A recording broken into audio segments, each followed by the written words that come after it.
Hi guys, it's Joe, and in this video I'm going to show you how to make a cool pad sound using the ES2 in Logic. This is just a pad sound I've made to cover some of the high-end frequencies in your mix and just evens everything out a bit. So here's what it sounds like. I've just put in some basic chords that we're going to be demonstrating everything on. Cool. So to make this sound, we're just going to go over, we're going to open up and blank ES2, just going to open the default, and we're going to adjust how it is at the moment. So first things first is we want to change what sound waves our oscillators are playing. So on the first one we're going to select sine wave over here, right at the bottom, and we're also actually going to increase the pitch of it by 12 semitones. So this is going to be playing an octave higher than whatever we're playing or programmed in. Now on the second one we're going to go to the bottom, we're also going to select sine again, but we're going to right click and then go down to 0.9 and mean 1. And then on our third, we're going to go down and we're going to go to this sawtooth sync wave. And then lastly, we're just going to adjust these so they're on 0, so everything's perfectly in tune, like so. So next thing we want to do is go over onto our triangle here to get a blend of these sounds to try and make it nice and smooth. Because when creating a pad, I like to keep them nice and smooth, but still in that high frequency, but take away that harshness. And I find using the sine wave reduces that harshness, but still we get some really nice pad qualities from our 2 and 3 oscillators. So we're gonna mostly be using 1. I think I've got it at about 45 for 1, anywhere between 40 and 45, and then a little bit less for our third one, and then even less for our second. So here's what it sounds like.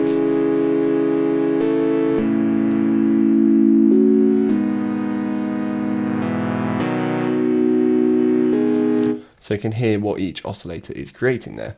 Lastly in this area, we just want to increase the glide on it, so all the notes are going to slide into one another. So I just bring that up to about, I think it's about 80 or so on that.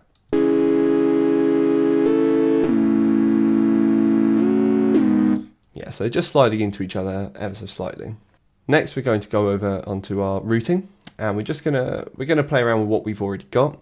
So on our first one we're just going to remove that via and leave it on pitch 1, 2 and 3 and leave it on LFO 2. So the pitch of all these oscillators are going to be affected by the rate of this LFO here. So we're just going to drop that down, we're going to bring it down to 1/32 dotted, like so. And I'm just going to bring the modulation arrow up because we can mess around with this all day, but if we don't increase or decrease it, then nothing's actually going to happen. So I'm just going to hit play and show you what it does. So you can hear it's changing the pitch there. Obviously that's far too extreme for a nice relaxing pad, so we're just going to drop that down. We're going to probably have it about just over 0.1. So it's still there, but it's nowhere nearly as obvious. Next we actually want to go over here and turn this one off. We're not going to use that at all, but we are going to use the one next to it. So again, we're going to leave it at cutoff 1 and 2, but we're going to change the source to envelope 1, which is this part here. Now we're just going to increase the attack a little bit, probably about 40, increase the decay to about 1000, and then hit play.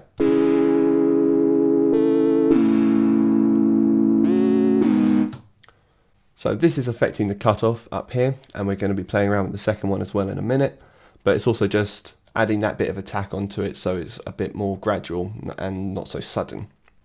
You can play around with the modulation here. It's on 0.5 at the moment. I quite like it where it is, but feel free to play around with it and see what works. So next we're going to be going up and be messing around with the cutoff and resonance. So we're going to play around with this first one. We're just going to drop that down to about 0.4 on here and boost the resonance a bit. I want it about 0.1, but I'll just show you what it actually sounds like when we're changing it.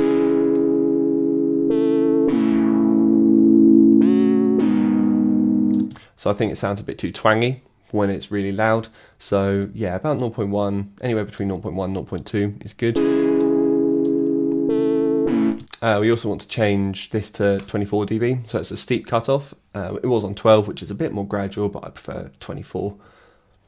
And then we're also going to be playing around with this one now. So we're going to increase that to about 0.6. So I have 0.4 on the first, 0.6 on the second. And then we're going to find a blend between these two. So as it stands, it's just using cutoff 1, but if we start to bring that over, it's going to bring in a mix of cutoff 1 and 2.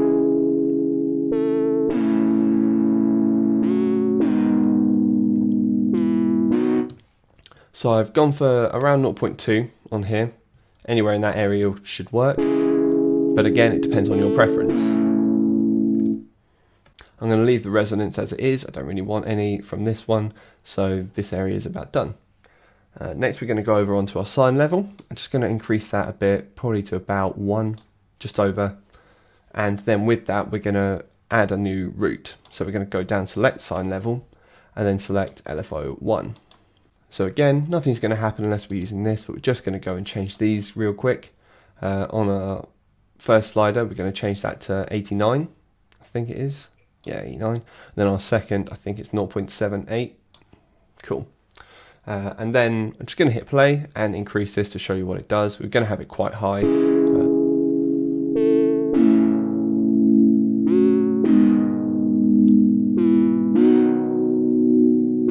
So again, it's giving it a slight pulsing effect, but it's much more subtle and a bit less noticeable. Okay, now lastly, we're just going to change the rest of our ADSR envelopes. So we've done number 1, but we're just going to change 2 and 3 now. So on the attack on 2, we're just going to drop that right down, which is like 0.1. We're going to increase the decay a little bit, have the sustain all the way up, maybe just a bit under actually, and then have the release all the way down. Then on 3, leave the attack where it is, that's fine, drop the decay right down, sustain on full again, and then release, drop that down a little bit as well to about 0.1 or 10, sorry. So this is now what it sounds like.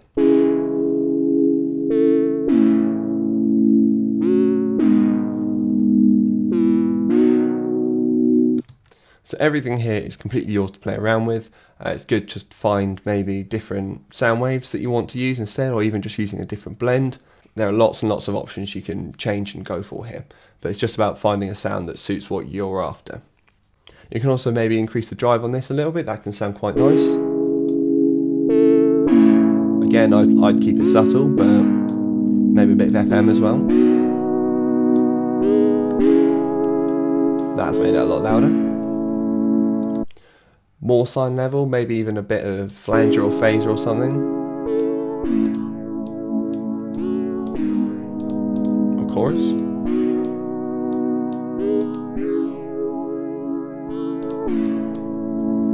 Maybe a little bit of distortion. Maybe not for a soft pad, but a dark one maybe. This is actually quite a good starting point to create your own pads. This is a good groundwork that you can use to adjust and tweak to create a sound that's more suitable for you. This has worked for me, but obviously my tracks are going to be very different from yours.